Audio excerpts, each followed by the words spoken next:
माझं नाव विशाल आहे आणि माझं वय 25 वर्ष असून मी दिसायला स्मार्ट होतो आणि मी सध्या इंजिनिअरिंग करण्यासाठी माझ्या मामाच्या घरी शहरात राहत होतो. माझे मामा सरकारी अधिकारी होते आणि त्यांच्या लग्नाला 7 वर्ष झाले होते, परंतु त्यांना अजून मूल झालं नाही. माझी मामी दिसायला खूप सुंदर व आकर्षक होती आणि शरीराने भरदार होती.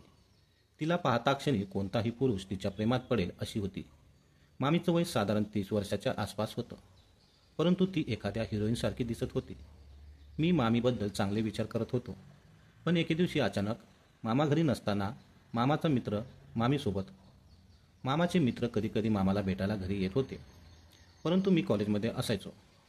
एके दिवशी माझ्या कॉलेजला सुट्टी असल्यामुळे मी घरीच होतो आणि माझ्या खोलीत मोबाईल पाहत बसलो होतो. दुपारची वेळ होती आणि मामा ड्युटीला गेले होते. तेव्हा घरात मामी आणि मीच होतो. मामी तिच्या खोलीत आराम करत होती तेव्हा मी स्वयंपाकघरात पाणी पिण्यासाठी गेलो आणि पाणी पिऊन परत माझ्या खोलीत जाऊन लागलो. तेव्हा मला मामीच्या खोलीतून कोणाची तरी कुजबूज ऐकू आली. मी विचार केला की मामी तर खोलीत एकटी आहे, मग ती कोणाशी बोलत आहे. खोलीचा दरवाजा आतून बंद होता. मग मी दरवाजाला कान लावून ऐकू लागलो. तेव्हा मामी म्हणत होती, सुरेश जरा हळू, आज विशाल घरीच आहे. जर त्याने आपल्या दोघांना आनंद घेताना पाहिलं तर काय होईल. मामीचं बोलणं ऐकून माझ्या मनात मामीबद्दल प्रेमाच्या भावना येत होत्या आणि मला मामीला पाहण्याची खूप इच्छा झाली होती. मग मी खिडकीच्या खिंडीतून पाहू लागलो.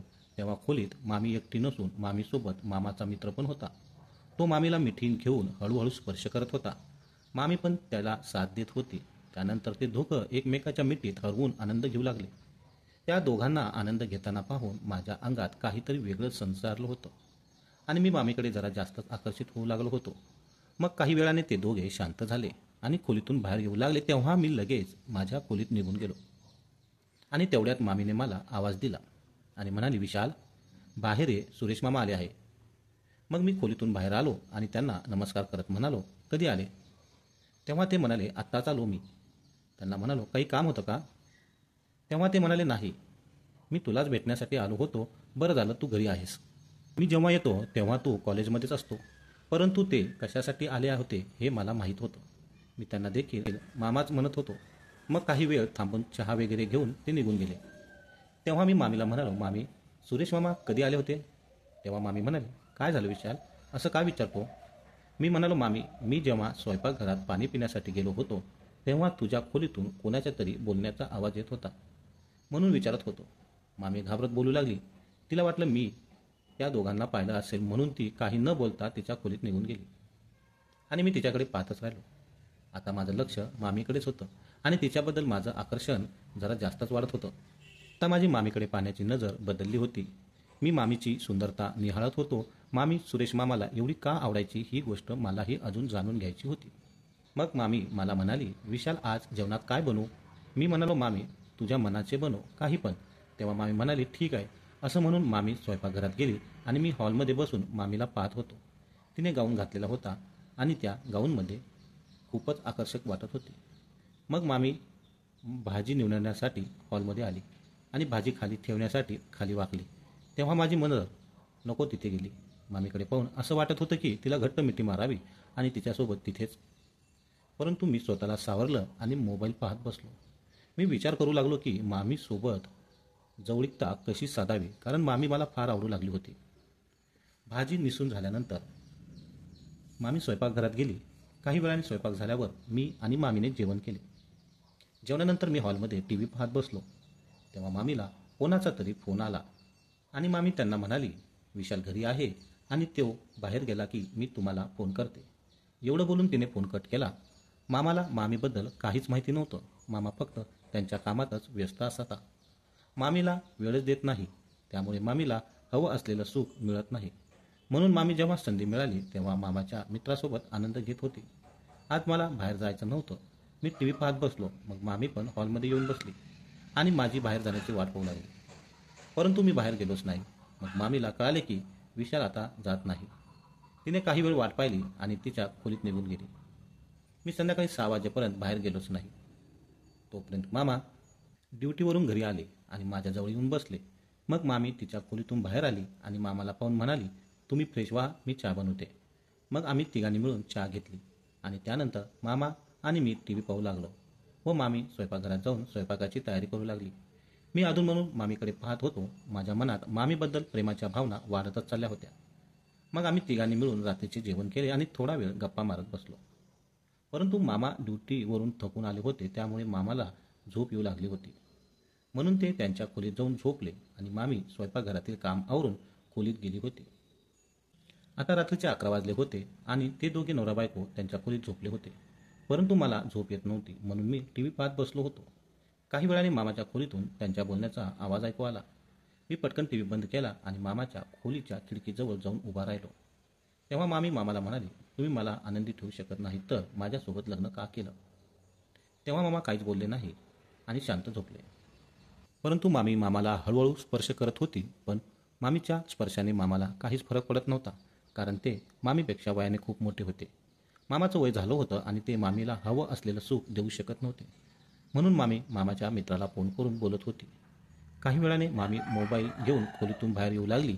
तेव्हा मी आडोशाला लपलो आणि मामीला पाहू लागलो. मामी हॉलमध्ये सोफ्यावर जाऊन बसली आणि मोबाईलमध्ये व्हिडिओ पाहू लागली. तेव्हा मला कळाले की लग्न झालेल्या बाईला तिच्या नवऱ्याकडून आनंद मिळणं किती गरजेचं असतं, कारण तिच्याही काहीतरी इच्छा असतात. मामीकडे पाहून माझ्या खूप इच्छा जागृत होऊ लागल्या होत्या, पण मी काहीच करू शकत नव्हतो, म्हणून वेळेची वाट पाहत होतो. मग काही वेळाने मामी तिच्या खोलीत जाऊन झोपली आणि मीही माझ्या खोलीत गेलो आणि मामीबद्दल विचार करू लागलो. मामीचा विचार करता करता मला कधी झोप लागली कळालंच नाही.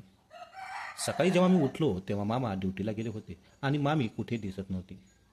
मी जेव्हा फ्रेश होण्यासाठी बाथरूममध्ये जाऊ लागलो तेवढ्यात मामी आंघोळ करून बाथरूममधून बाहेर आली. तेव्हा मी मामीची सुंदरता निहाळत होतो. मामीने माझ्याकडे पाहून स्मित हास्य केलं आणि तयार होण्यासाठी तिच्या खोलीत गेली. मग मी फ्रेश झालो आणि हॉलमध्ये येऊन बसलो. काही वेळाने मामी तयार होऊन बाहेर आली आणि स्वयंपाकघरात चहा बनवू लागली. मग मी पण स्वयंपाकघरात गेलो, कारण मला मामीसोबत जवळीकता साधायची होती. तेव्हा मामी मला म्हणाली, विशाल, तुझ्या कॉलेजला किती दिवस सुट्ट्या आहे? मी म्हणालो, 1 आठवडा. मामीच्या या बोलण्याचं कारण मला रात्रीच कळालं होतं.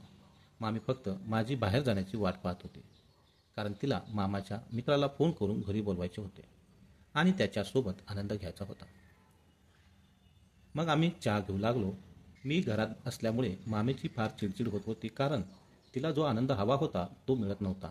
मग मामी मला म्हणाली, विशाल, तू मार्केटमध्ये जाऊन सामान घेऊन ये. तेव्हा मी मामीला म्हणालो, ठीक आहे मामी. असं म्हणून मार्केटमध्ये गेलो आणि काही वेळातच सामान घेऊन परत आलो. तेव्हा मामी तिच्या खोलीत होती. मग मी मामीला आवाज दिला आणि म्हणालो, मामी, सामान कुठे ठेवायचं? तेवढ्यात मामी खोलीतून बाहेर आली. तिने गुलाबी रंगाची साडी नेसलेली होती आणि त्या साडीमध्ये ती खूपच छान दिसत होती. मामी माझ्या जवळ आली आणि पिशवीतील सामान पाहण्यासाठी खाली वाकली. तेव्हा माझी नजर नको तिथे गेली आणि मी भारावून गेलो व मामीला मिठी मारली. माझा स्पर्श होताच मामी भारावून गेली आणि मला मिठी मारली, कारण तिला खूप दिवसापासून हवं असलेलं सुख मिळत नव्हतं. घरात आम्ही दोघं होतो. मग मी तिला खोलीत घेऊन गेलो आणि तिच्यावर प्रेमाचा वर्षाव करू लागलो. मामी पण मनापासून माझी साथ देत होती. मग 3-4 तास आम्ही आमच्या इच्छा पूर्ण केल्यानंतर शांत झालो. तेव्हा मामी म्हणाली, विशाल, जे सुख तुझे मामा मला लग्न झाल्यापासून देऊ शकले नाही ते सुख तू मला या 4 तासात दिलं आहेस. मग मी मामीला म्हणालो, मामी, तू मला पहिल्या नजरेत आवडली होती आणि मला माहीत होतं की मामा तुला आनंदी ठेवू शकत नाही, परंतु माझी मनाची हिंमत झाली नाही मामी. मी तुला मामाच्या मित्रासोबत आनंद घेताना पाहिलं होतं. तेव्हापासून मी जरा जास्तच तुझ्याकडे आकर्षक झालो होतो आणि तुझाच विचार करत होतो, परंतु संधीच मिळाली नव्हती. माझं बोलणं ऐकून मामीने पुन्हा मला मिठी मारली आणि माझ्यावर प्रेमाचा वर्षाव करू लागले. मामी आता माझ्या प्रेमात वेडी झाली होती. ती म्हणत होती, विशाल, तुझ्यासारखा आनंद मला पूर्ण आयुष्यात कोणीच दिला नाही. आता तूच मला आनंदी ठेवू शकतो. त्या दिवसापासून रोज मामा ड्युटीला गेल्यावर मी आणि मामी आमच्या इच्छा पूर्ण करायचो.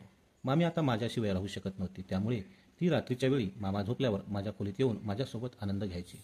आणि आता मामी खूप आनंदी होती, कारण तिला हवं असलेलं सर्व सुख मिळत होतं. मंडळी, जर तुम्हाला कथा आवडली असेल तर व्हिडिओला लाईक करा, कमेंट करा आणि चॅनलवर नवीन असाल तर सबस्क्राईब करायचं विसरू नका. धन्यवाद.